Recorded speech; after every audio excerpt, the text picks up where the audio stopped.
Mga ka-reloan, maraming gumagamit sa atin ng mga loan application kapag kailangan na natin ng pera, tama? Pero alam niyo ba mga ka-reloan na merong mga loan application na ina-access ang ating contacts, ang ating photos, at ang ating personal information. So, para nakakaduda, parang medyo hindi siya safe, di ba? Kung magbibigay tayo palagi ng access sa ganung mga masaselan or mga private information natin. Kaya mga ka-reloan, sa video na to, ibabahagi ko sa inyo ang top 10 loan apps siguradong safe gamitin at siguradong secure ang ating personal information. Ka-reloan, kung ayaw mong maharas or magkalat ang personal data mo, panoorin mo yung video natin na to hanggang dulo. Mga ka-reloan, welcome back sa ating YouTube channel. Kung bago pa lang kayo dito, ako ang inyong ka-reloan. Gumagawa ako ng mga video tungkol sa mga loan review, tips sa utang, at financial awareness. Kung interesado ka ka-reloan sa mga ganitong topic, please like, subscribe, at pindutin mo na rin ang notification bell para ma-notify ka tuwing tayo ay mag-upload. Mga ka-reloan, simulan na natin ang top 10 safe loan application na siguradong safe ang ating mga personal information. Let's go! Unang-una nga sa ating list mga ka-reloan ay ang Tala. Ang Tala kasi ay isa na sa pinakamatagal na lending application sa Pilipinas. SEC-registered siya, hindi nangaharas ng contacts, at simple lang ang requirements. Kaya lang ka-reloan, tandaan mo kapag ka sa unang beses na nag-apply ka dito at kung ano yung contact number na nilagay mo, yun na yun hanggang dulo. Kailangan bago ka mag-change ng number mo, ay nandun pa rin sa'yo yung old number mo kung gusto mo pa rin siyang ma-access. Ang kailangan lang mga ka-reloan kay Tala ay valid ID at basic information. Kaya isa ito sa mga mas pinagkakatiwalaang lending application. At talaga naman na wala pa nga talaga akong naririnig na hinaras ng Tala. Napakaganda ng review or ng mga comment dito kay Tala. Ang pangalawa nga ay si Bilis. Ang Bilis naman mga ka-reloan, sikat siya sa Pilipinas kasi kilala siya bilang installment payment. Meron tayong review tungkol dyan kay Bilis. Pwede kayong kumuha ng mga gamit or ng mga gadgets gamit si Bilis at installment ang pagbabayad. At meron din siyang loan or meron din siyang pinapautang na cash. Kay Bilis, transparent ang interest, hindi siya aggressive sa pagkuha ng personal data mo, at napakarami niyang positive reviews. Napakaganda ni Bilis mga ka-reloan kung gusto mo ng installment loan o buy now, pay later.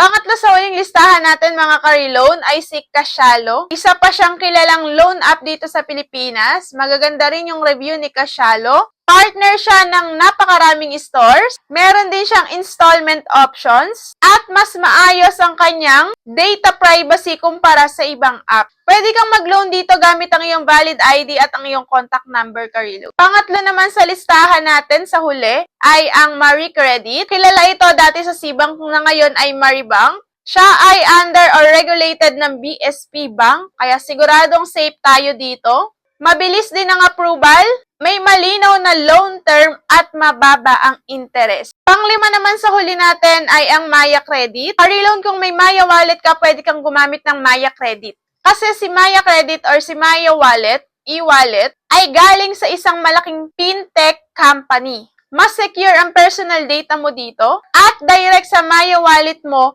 ang pera kapag ka dito ka sa kanya nag-loan. Maganda si Maya Credit dahil bank level security ang ginagamit nila. Pang-anim nga sa huli sa listahan natin ay ang GCash or yung G-Loan.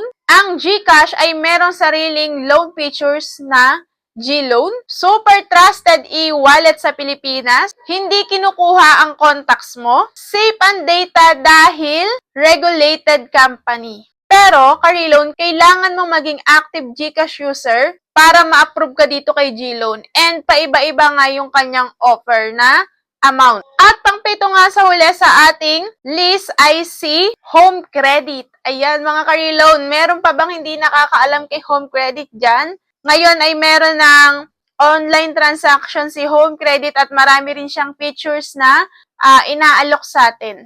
Ang Home Credit Philippines ay kilala rin sa installment loans at gadgets financing. Tama, di ba? Tuwing kukuha tayo ng mga gadgets natin sa mall and etc., Home Credit yung ating ginagamit. Matagal na to sa Pilipinas kaya siguradong safe tayo dito. May physical branches siya.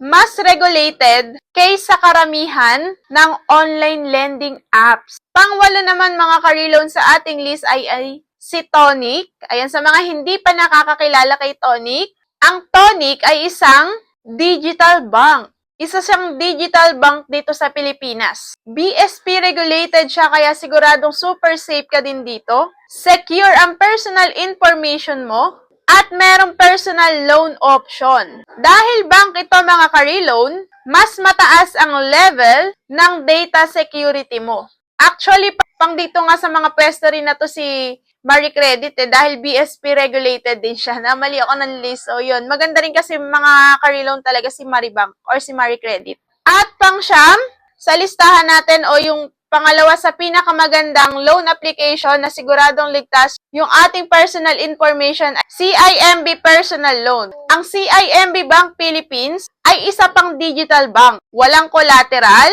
mas mababa ang interest kumpara sa ibang apps, at talaga namang mataas ang privacy protection. At yung ating top 10 or yung pinaka-safe na application na siguradong safe yung ating personal information ay si Union Bank or Union Bank Personal Loan. Ang Union Bank of the Philippines ay isa sa pinaka-trusted na bank sa Pilipinas. Bank level security siya, SEC at BSP regulated, at malinaw ang loan terms. Yon mga ka-reloan yung ating 10 legit at siguradong safe ang ating personal information. Mga ka-reloan, kung safety ng personal information ang priority mo, mas maganda talaga ang loan mula sa bank o malaking fintech company. Mga ka-reloan, tandaan lang natin to.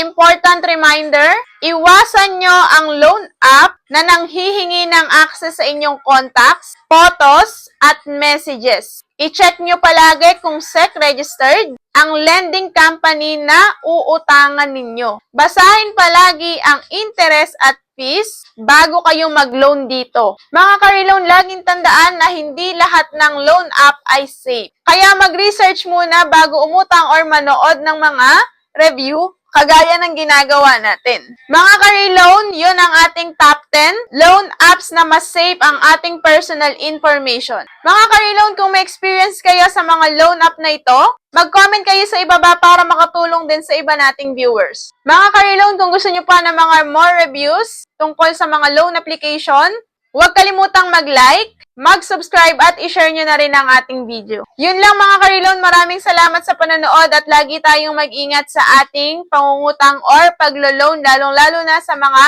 online lending application. Nawa ay makaahon tayong lahat sa pagkakautang at palaging tandaan, iwasan ang tapal system para hindi tayo mas lalong malubog sa utang.